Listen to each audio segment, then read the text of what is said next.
2026-yilda uyga mana shunday zo'r qilib pishgan g'ishtlarni terish necha pul bo'lyapti deganlarga Farg'onaning Rishtonidan Bo'jay qishlog'ida o'xshagan g'ishtlarni yoritib beramiz.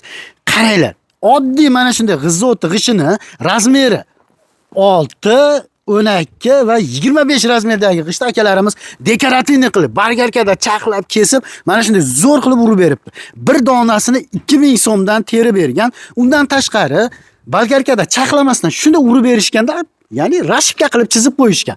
Mana shu holatda 1,5 ming so'mdan bir donasini terib berishyapti. Endi ichkariga xom g'isht terilgan, ko'ryapsizlar, bu yuza qismi padrashibga bo'lgan.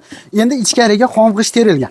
Xom g'ishtimizni bir donasini 550 so'mdan terib beryapti. Ya'ni agar mana shu pishgan g'ishtimiz ham rashibga qilib chizilmasdan shunda urilgan bo'lganda 550 dan urib beraveradi.